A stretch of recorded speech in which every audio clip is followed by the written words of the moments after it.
Hello student, welcome to SJ academy. आज हम फिर स्टार्ट कर रहे हैं अपना बिजनेस का। जो लेक्चर हमारा कंटिन्यू नहीं हो पाया, आज से हम उस लेक्चर को क्या करेंगे, कंटिन्यू करेंगे। सारे चैप्टर वाइज हम पढ़ते जाएंगे, सारे टॉपिक को अब कवर करेंगे। किसी कारणवश से कुछ दिन से लेक्चर नहीं प्रोवाइड कर पा रहा था, लेकिन अब रेगुलर आपको लेक्चर क्या होंगे ना, प्रोवाइड किए जाएंगे और आपको मिलते रहेंगे। तो बस आप पढ़ाई स्टार्ट करें, एग्जाम बहुत जल्द होने वाले हैं, तो बस आप पढ़ते रहें, ठीक है। चलो, तो हम लोगों ने स्टार्ट किया था principle of management. Principle of management में हम लोगों ने फीचर्स पढ़ लिए थे, प्रिंसिपल ऑफ मैनेजमेंट के इंपॉर्टेंस पढ़ लिए थे। उसके बाद हमने फ्यूल के बारे में अच्छे से जाना था, हम लोगों ने फ्यूल के बारे में अच्छे से पकड़ लिया था। चलो देखते हैं क्या क्या कंटेंट हम लोगों ने कवर किया उसको देखो। चलो, तुम लोगों ने प्रिंसिपल ऑफ मैनेजमेंट पढ़ा, nature of principle of management को कवर किया था, फिर important of principle of management को अच्छे से कवर किया था। फ्यूल के प्रिंसिपल्स ऑफ मैनेजमेंट हमारे चल रहे थे, तो हम लोगों ने डिवीजन पढ़ लिया था, ठीक है। डिवीजन ऑफ वर्क हम लोगों ने अच्छे से पढ़ा, प्रीवियस वीडियो में आप देख सकते हैं जाके, ठीक है। उसके बाद हम लोगों ने अथॉरिटी एंड रिस्पॉन्सिबिलिटी पढ़ी, ठीक है। अथॉरिटी एंड रिस्पॉन्सिबिलिटी को अच्छे से हम लोगों ने कवर किया।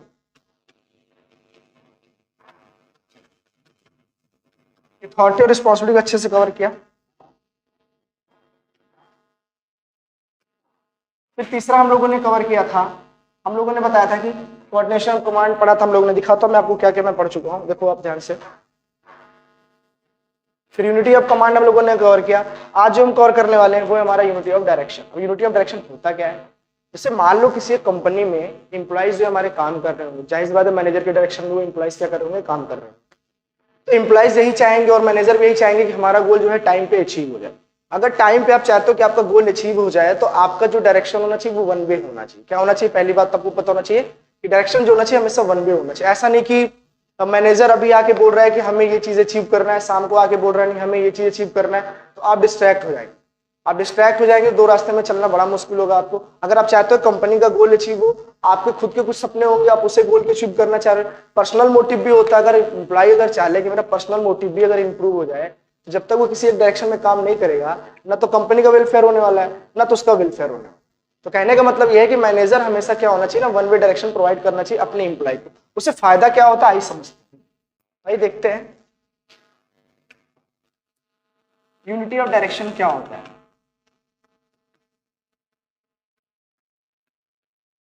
यूनिटी ऑफ डायरेक्शन का मतलब ये होता है कि जो हमारे एम्प्लॉइज होते हैं, हमारे मैनेजर होते हैं, तो हमारे मैनेजर को हमेशा एम्प्लॉय को जो डायरेक्शन देना चाहिए वो हमेशा वन वे देना चाहिए। क्या देना चाहिए, आप बोलेंगे वन वे।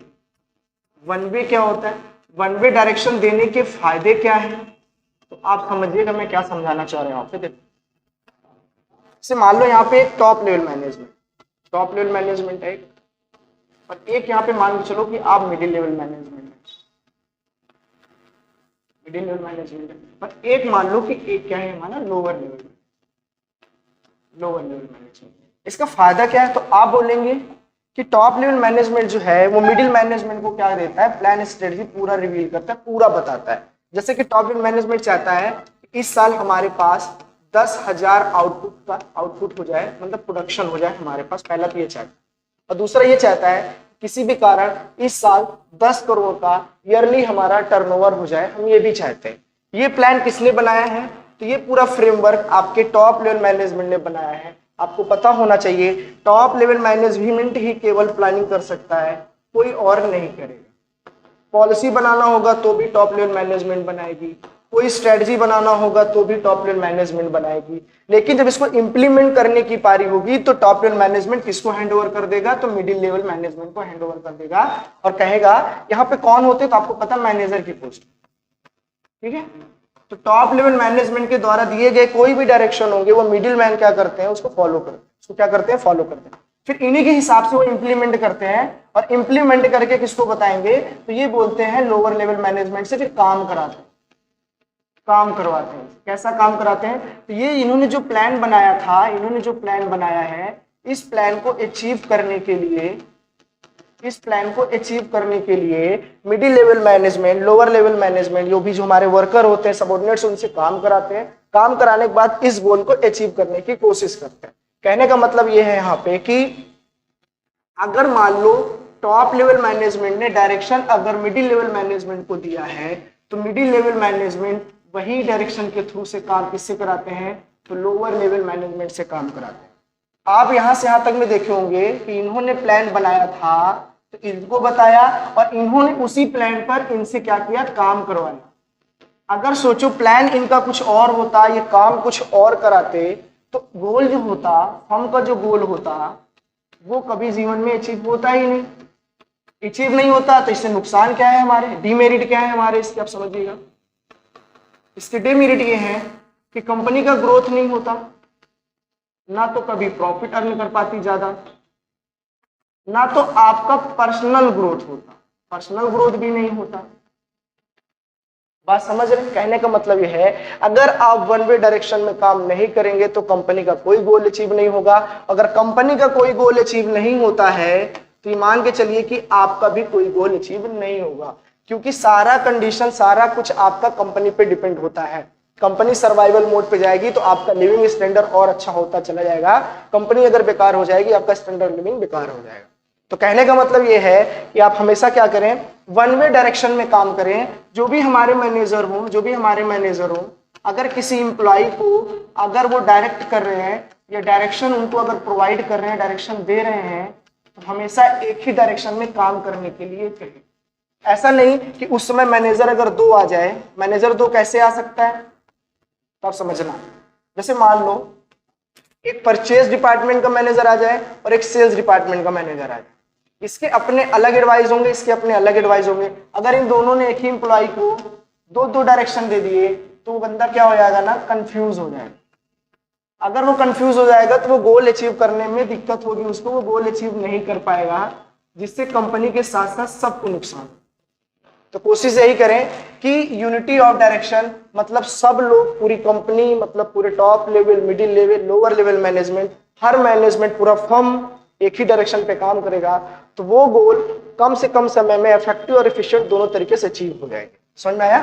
तो मिनिमम टाइम में क्या हो जाएंगे, मिनिमम टाइम में आपका गोल क्या हो जाएगा, अचीव। तो ये आपको बात समझ में आ गई कि यूनिटी ऑफ डायरेक्शन होना क्यों जरूरी है कंपनी के अंदर। नहीं होगा तो उसके नुकसान क्या होंगे। नुकसान केवल कंपनी को नहीं होता, वहां रहने वाले एम्प्लॉइज को, मैनेजर को, सबको प्रॉब्लम क्रिएट होगी, क्योंकि अगर कंपनी सर्वाइवल मोड अच्छी नहीं है तो आपका सर्वाइवल मोड अच्छा होने वाला नहीं है। ठीक है, चलो देखते हैं अगला topic, subordinate of individual interest to general interest. अच्छा, general interest to individual interest या individual interest to general interest का मतलब यह है कि अगर मान लो कभी भी किसी भी सिचुएशन में कंपनी के साथ कोई लॉस हो रहा है या कंपनी कहीं पे कोई एक्टिविटी ऐसा कर रहा है जिसको उसको लॉस प्रोवाइड हो रहा है, तो आपकी जिम्मेदारी वहां बनती है कि आप कंपनी से उसमें बोनस वगैरह ना मांगे। रीजन क्यों? कंपनी खुद सर्वाइवल मोड पे अच्छी नहीं है और आप चाहते हैं कि कंपनी आपको क्या प्रोवाइड कर दे, बोनस प्रोवाइड कर दे, डिविडेंड प्रोवाइड कर दे, तो ये गलत बात है। तो अगर कंपनी, अगर मान लो उसमें लॉस में सफर कर रही है, लॉस में अगर कंपनी उस समय सफर कर रही है, तो आपको अपना फायदा छोड़कर कंपनी के फायदे के लिए सोचना चाहिए। रीजन क्यों? अगर आप अपना फायदा छोड़कर कंपनी का फायदा देखेंगे तो कंपनी जो है अभी लॉस में चल रही है, कंपनी जो अभी लॉस में चल रही है, अगर आपने उसकी हेल्प की, हेल्प करने का मतलब क्या है कि आप अच्छा काम करिए। अच्छा काम करने का मतलब यह है कि आप इफेक्टिव वर्क करिए, इफेक्टिव करिए और आप एफिशिएंट करिए। इफेक्टिव एफिशिएंट क्या होता है आप समझिएगा। यहाँ पे इफेक्टिव मतलब कम से कम समय लेकर ज्यादा से ज्यादा आउटपुट दीजिए, ठीक है। और एफिशिएंट मतलब होता है ऑप्टिमम यूटिलाइजेशन। ऑप्टिमम यूटिलाइजेशन का मतलब क्या होता है कि मिनिमम कॉस्ट। क्या बोलते हैं? मिनिमम कॉस्ट मतलब ऐसा प्रोडक्ट आप बनाइए जिसमें खर्चे कम लगे, रिसोर्सेस कम बेकार हो और आउटपुट बहुत बढ़िया बने और ज्यादा बने, और मार्केट में उसकी सेल हो और कंपनी को क्या हो, प्रॉफिट जनरेट। क्या हो? प्रॉफिट। अगर कंपनी प्रॉफिट जनरेट किया इसका मतलब कंपनी का ग्रोथ होने लग गया है। ग्रोथ हो रहा है इसका मतलब कंपनी का एक्सपेंशन हो जाएगा, ठीक है। अगर कंपनी को ग्रोथ हो रहा है तो उसमें काम कर रहे जितने भी हमारे, चाहे वो मिडिल लेवल के हों चाहे वो लोअर लेवल के हों, हर लेवल के बंदों को क्या होगा, अच्छी इनकम जनरेट होगी। उसका स्टैंडर्ड ऑफ लाइफ क्या हो जाएगा, उनका स्टैंडर्ड ऑफ लाइफ क्या हो जाएगा, स्टैंडर्ड ऑफ लाइफ क्या हो जाएगा, स्टैंडर्ड ऑफ लिविंग और अच्छा हो, स्टैंडर्ड ऑफ लिविंग उनका और क्या हो जाएगा, अच्छा हो जाएगा। तो कहने का मतलब यह है कि आपको हमेशा जब भी कंपनी लॉस में चल रही हो, जब भी लॉस में चल रही है, तो वहां पे अपना फायदा छोड़कर आपको कंपनी की मदद करनी चाहिए। यही हमारे फ्यूल या प्रिंसिपल ऑफ फ्यूल हमारे यही कहते हैं। ठीक है, तो कहने का मतलब है subordinate of individual interest to general interest का मतलब यही निकला कि कंपनी के इंटरेस्ट को ज्यादा महत्व दीजिए, अपने को कम। मतलब कंपनी को जब भी प्रॉब्लम हो तो वहां आप अपना फायदा ना देकर कंपनी की हेल्प करें। आपस में सब लोग कोऑर्डिनेट करके अगर साथ चलेंगे तो कंपनी कभी भी लॉस बियर नहीं करेगी। अगर आप साथ नहीं चलोगे तो कंपनी क्या करेगी, लॉस बियर करेगी। तो जनरल इंटरेस्ट का मतलब यही हुआ कि कंपनी का फायदा देखना है हमें, क्योंकि कंपनी के फायदे से ही हमारा फायदा छिपा हुआ। अगर आपने केवल अपना अपना फायदा देखा, इंडिविजुअल इंटरेस्ट देखा, तो आप तो अपना फायदा कर ले जाएंगे, कंपनी का ग्रोथ नहीं होगा तो कंपनी कल बंद हो जाएगी, तो आपको फिर नौकरी नहीं मिलेगी, आपको भागना पड़ेगा वहां से, फिर आप कहीं और जाएंगे, फिर किसी कंपनी में यही चीज करेंगे, वो भी कंपनी बंद हो जाएगी। तो इधर उधर जाने से अच्छा ये है कि उस कंपनी को ही सपोर्ट करो, उस कंपनी का ही इंटरेस्ट पर ध्यान दो, तो ऑटोमेटिक आपका भी इंटरेस्ट क्या हो जाएगा, और जनरेट होता चला जाएगा। आप और अच्छा काम करते जाएंगे, आपको क्या इफेक्टिव सैलरी मिलेगी, आप एफिशिएंट वर्कर कहलाओगे। ठीक है, आपका नेम होगा, फेम होगा, प्रमोशन होगा, ट्रांसफर होगा, बोनस भी आपको प्रोवाइड की जाएगी। कब? लेकिन जब आप उसकी मदद करेंगे तब। कब? जब कंपनी लॉस बियर कर रही, उस वक्त अगर आपने कंपनी का साथ दिया है, तो कंपनी भी जो होते हैं बोर्ड ऑफ डायरेक्टर्स जो मीटिंग में बैठते हैं, उनको पता होता है कि अभी हमारा सर्वाइवल मोड अच्छा नहीं है। उस वक्त अगर आप उनसे पैसा मांगोगे, बोनस की डिमांड कर दोगे, डबल वेजेस की डिमांड कर दोगे, डबल सैलरी की अगर डिमांड कर दोगे, तो वो खुद लॉस बियर नहीं कर पा रहे, आपको पेमेंट कहां से देंगे? वो तो ये कहेंगे आप जा सकते, क्या करेंगे? तो जब भी कंपनी लॉस सफर करे उस समय आपको हेल्प करनी चाहिए। इसीलिए बोला जाता है कि आपको इंडिविजुअल इंटरेस्ट छोड़कर आपको कंपनी का इंटरेस्ट पर ध्यान देना चाहिए। इससे क्या होता है फायदा आप जान चुके हैं कि अगर काम उस समय अगर आपने अच्छा किया तो टाइम भी कम लगेगा, ऑप्टिमम यूटिलाइजेशन ऑफ रिसोर्सेज भी होगा, मिनिमम कॉस्ट में काम हो जाएंगे, फिर कंपनी का ग्रोथ होगा, फिर एक्सपेंशन हो जाएगा आपका। ठीक है, चलो नेक्स्ट देखते हैं रेम्यूनरेशन। रेम्यूनरेशन क्या होता है? एक तरीके का वेजेस और सैलरी है। अच्छा, वेजेस सैलरी में अंतर क्या होता है पहले आप ये जानो।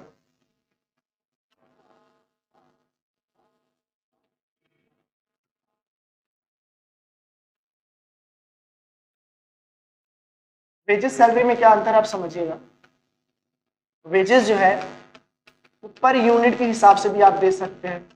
पर यूनिट के हिसाब से कहने का मतलब यह है कि आप उनको डेली वेजेस भी दे सकते हैं, आप डेली दे सकते हैं। डेली जो भी आप पेड करते हैं उनको लोग डेली वेजेस बोलते हैं उसको। ठीक है, पहली बात तो ये।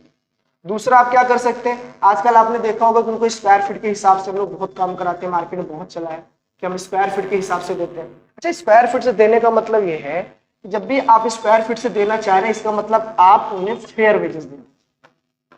फेयर वेजेस क्या होता है आप समझिएगा, ऐसा पैसा जो उनके मेहनत का होता है, ऐसा नहीं कि बिना काम करने का आप उसे पैसा प्रोवाइड कर रहे हो। सोचना मैं क्या बोलने वाला हूं यहाँ पे, देखो जैसे मान लो कि एक वर्कर ए हो और एक वर्कर जो है हमारा क्या हो जाए वो बी, तो आप कहोगे कि दोनों को एक ही काम प्रोवाइड किया गया है कि भैया चलो आप दोनों को डॉल बनाना है, आप दोनों डॉल बनाओ। तो उन्होंने कहा ठीक है चलो हम डॉल बनाएंगे। तो ए ने क्या किया ना, पूरे एक दिन उन्होंने केवल 4 घंटे काम किए, और बी ने जो है पूरे दिन में कितने घंटे किए, 10 घंटे। तो बाद में ये पता चला कि ये भाई साहब को भी सैलरी 300 रुपए मिल रहा है पर डे का, और इन्हें भी 300 रुपए पर डे का मिल रहा है। तो ये क्या हो जाएंगे, ये डिमोटिवेट हो जाएंगे, बोलेंगे हमने ज्यादा काम किया फिर भी हमारी सैलरी कम है, और ये तो इन्हें कोई फर्क पड़ता ही नहीं, ना तो ये इफेक्टिव है, ना तो ये इफेक्टिव है, ना तो इफिशिएंट है, ना ही रिस्पॉन्सिबल है। ठीक है, जबकि ये तीनों चीज हैं, इफेक्टिव भी है, एफिशिएंट भी है, रिस्पॉन्सिबल है, लेकिन सैलरी दोनों को वही मिल रहा है। तो आप बोलेंगे इस सैलरी को जो बोलते हैं ना, वो सैलरी जो है ना वो क्या अनफेयर है, क्या है वो अनफेयर।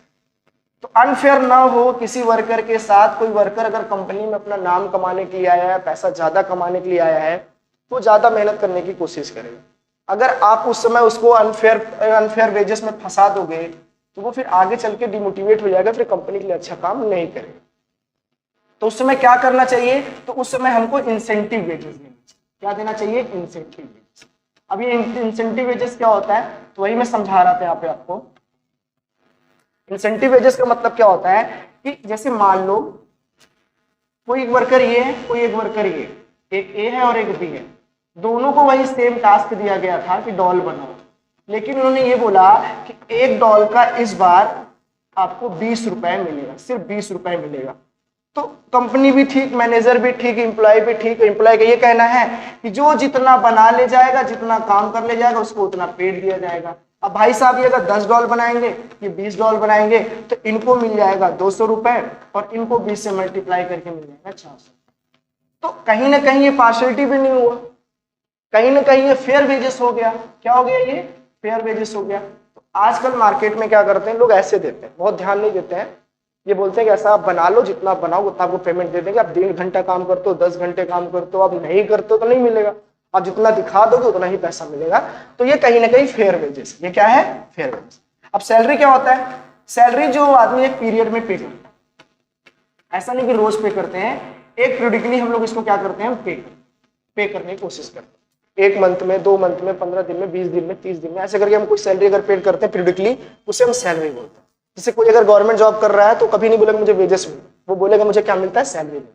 और सैलरी रेगुलर नहीं मिलती, एक पीरियड में मिलती है। किसमें मिलती है? एक पीरियड। चलो, तो रेम्युनरेशन का मतलब क्या होना चाहिए? अगर किसी भी वर्कर को अगर आप उसे फेयर वेजेस प्रोवाइड करोगे तो एम्प्लॉय मोटिवेट होगा, वो और काम करने की कोशिश करेगा, उसे लगेगा इंसेंटिव मिल रहा है तो मैं जितना ज्यादा से ज्यादा प्रोडक्ट बना लूंगा उतना ज्यादा मेरे को सैलरी मिलेगी। इससे क्या होगा? वो ज्यादा से ज्यादा प्रोडक्ट बनाने की कोशिश करेगा, इफेक्टिव और एफिशिएंट दोनों तरीके से, जिससे कंपनी को ज्यादा से ज्यादा प्रोडक्शन प्रोवाइड कराएगा, ज्यादा से ज्यादा आउटपुट क्रिएट करेगा। इससे कंपनी का फायदा भी होगा और जो एम्प्लॉय डेडिकेटेड है, मोटिवेटेड है, जिंदगी में कुछ करना चाहते हैं, वो भी क्या हो जाएंगे? फुल सेटिस्फाइड हो जाएंगे। हाँ भाई, यहाँ पे वेजेस जो है फेयर दिया जाता है। इसीलिए कहा जाता है रेम्युनरेशन जो है इंसेंटिव वेजेस पे, इंसेंटिव टाइप से दिए जाते हैं, ताकि वहां एम्प्लॉय जो है वो खुश रहे। क्योंकि हर जगह 10 काम करने वाले हैं, 2-3 काम छोड़ तो होते ही नहीं। अगर उनको भी पैसा अगर आप ऐसे ही दे दोगे इक्वल, तो जो मोटिवेटेड है, जो डेडिकेटेड है, काम कर रहे हैं ईमानदारी से, वो भी बोलेंगे यार बैठे बैठे पैसा मिल रहा है तो हम काम क्यों करें। इससे कंपनी सर्वाइवल मोड में नहीं आए, कंपनी और बेकार हो जाएगी। इसलिए कंपनी का एक नियम है, उसको कैसा देना चाहिए? रेम्युनरेशन एकदम फेयर वेजेस पे देना चाहिए। जो जितना काम करेगा उसको उतना सैलरी देना चाहिए, जो काम नहीं करेगा उसको सैलरी नहीं देना चाहिए। ठीक है, तो आज हम लोगों ने 3 टॉपिक को अच्छे से कवर किया है, तो इसको जाके समझिएगा, आपको आ जाएगा। ठीक है, बहुत हार्ड नहीं पढ़ाया गया है, कोशिश करेंगे तो आपको आ जाएगा। कल हम और आगे कंटिन्यू करेंगे।